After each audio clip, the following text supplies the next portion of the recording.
Hi friends, welcome back, Algebra 1 students. We are on I should probably look at that, lesson 30, algebraic phrases, decimal parts of numbers. Following along, third edition. This starts on page 125, so I'm gonna go through all the notes here and then do some practice problems. Guys, this is a really important one for making sure that you have your notes. You're gonna wanna write these notes down, okay? Here's why. Let's switch over here. Okay, first things first, words that mean addition. Plus. Words that mean addition are things like sum, total, plus, increased by, more than. Okay. Let me see. Then what are some other ones we do? As I'm taking notes as we go along here. So, see, I take notes when I'm working too, so you should be as well. Write those down. Write those down. That means addition. Okay, let's talk subtraction. Difference. Can't spell difference. It's not spelling class. This is math class. Terrible speller. I swear. I think spell check has totally ruined us because now we don't have to spell correctly. All right, decreased by. So that second one is minus, right? That's pretty obvious. Less than, and I want you to star this, less than, and star this one, subtracted from. Here is why I want you to do that, subtracted from. Those are starred for a very particular reason. I, your teacher, am trying to trick you. If you see 7 less than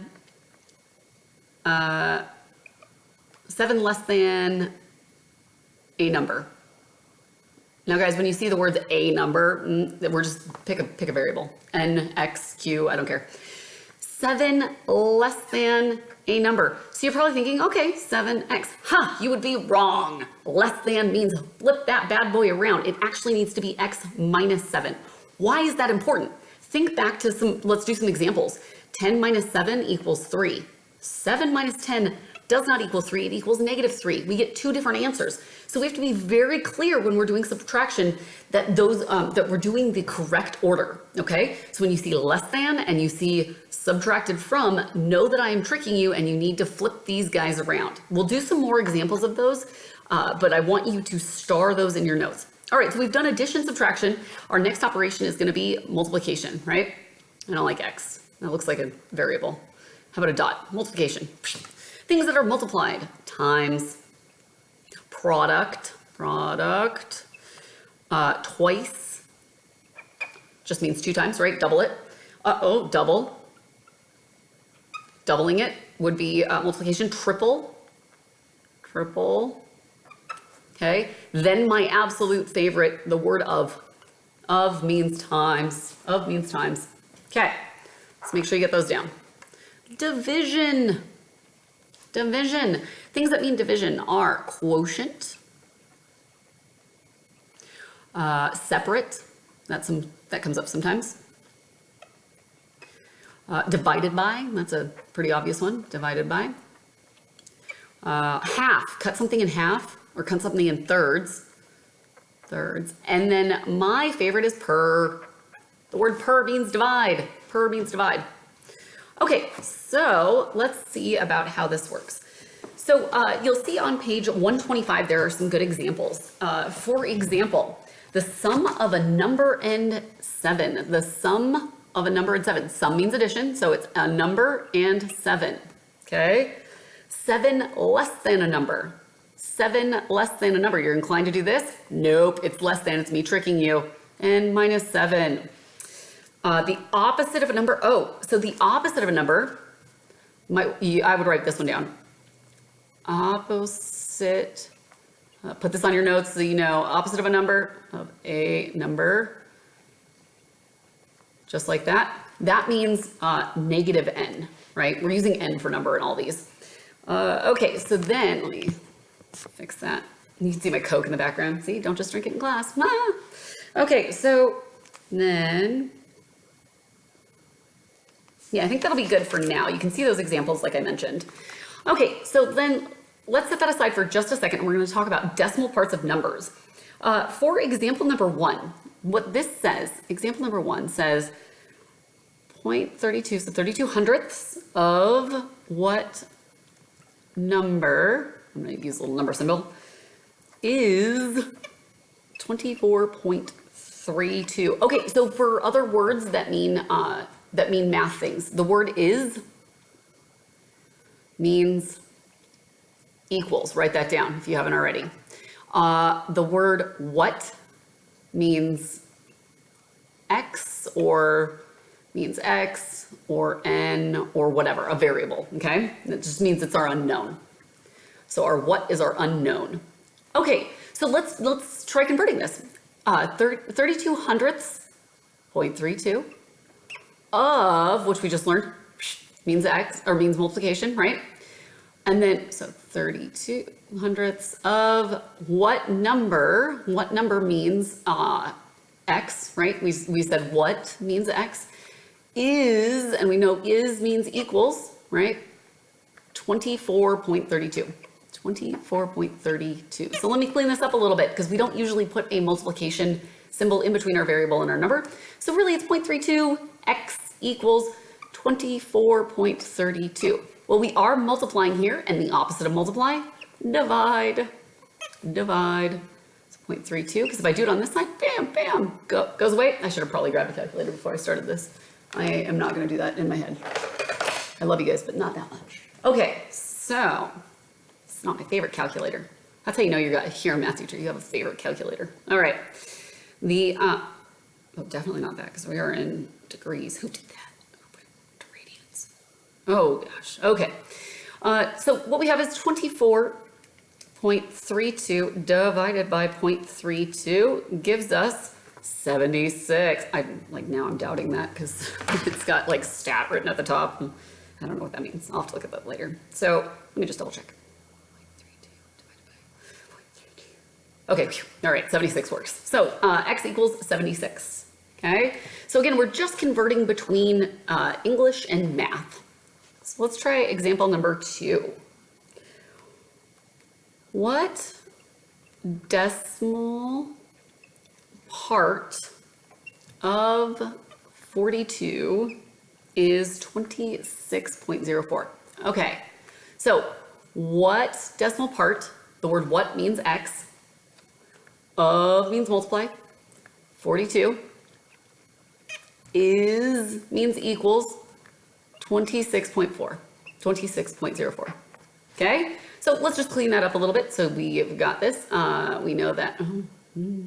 Can't mess with a good thing here. All right, so 42x, I'm just cleaning this guy up, right? X times 42 is 42x, equals 26.04. We are multiplying here, and the opposite of multiply is to divide, because if I do that, these guys go away.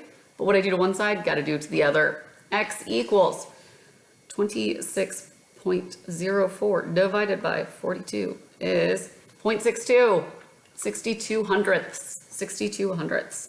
Let's see about example number 3.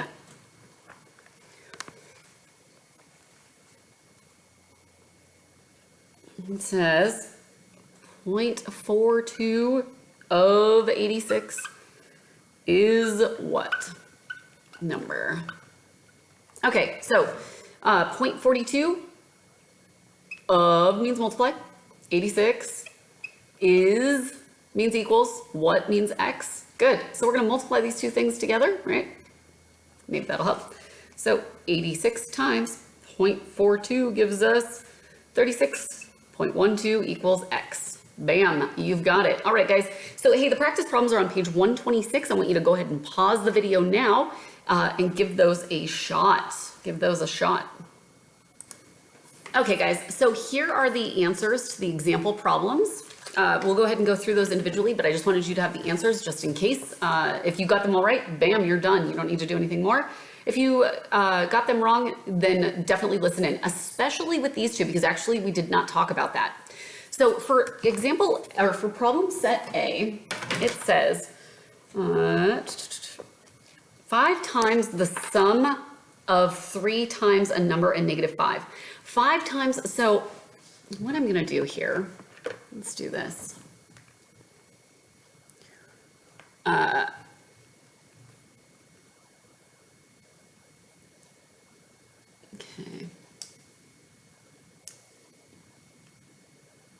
Okay, so for that first one, 5 times the sum of 3 times a number and negative 5.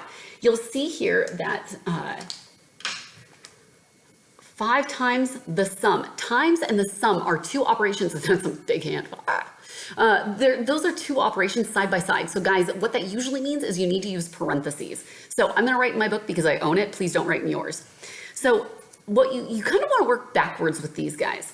The sum of 3 times a number and 5. The sum of 3 times a number and 5, and negative 5, I'm sorry, I keep saying 5. 3 times a number and negative 5, the sum of those two things. Now I could hit add negative 5, that's fine, or I can just do minus, right?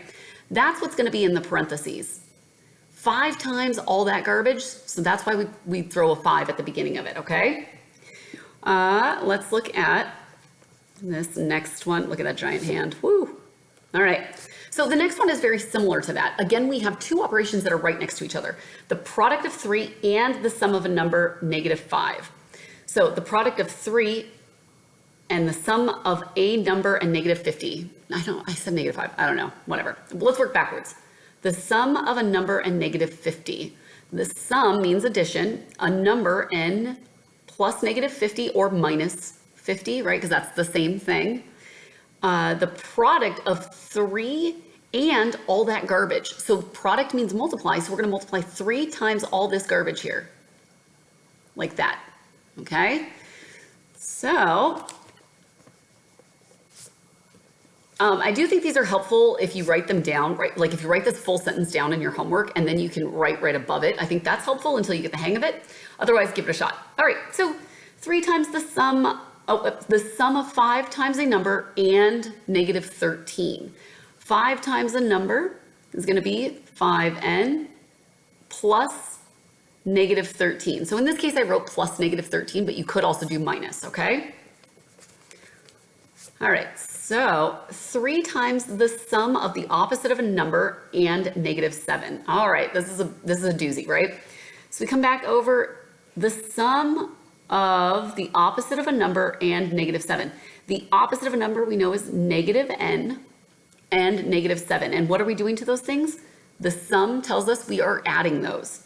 So we're going to do, or we could subtract, right? It could be, I'm going to write it a little bit up here. Negative n minus 7 for all of that, 3 times all that garbage. That's why I think it's a little bit easier to work backwards, okay? Let's do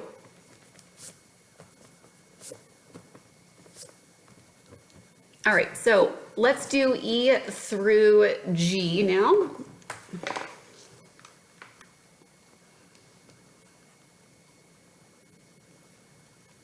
Okay. So I have to write something so it can focus. All right, so we are back on this. All right, so let's do G, or I'm sorry, E. We have 0.16 or 1600ths of what number equals, or is, I'm sorry, 10.24.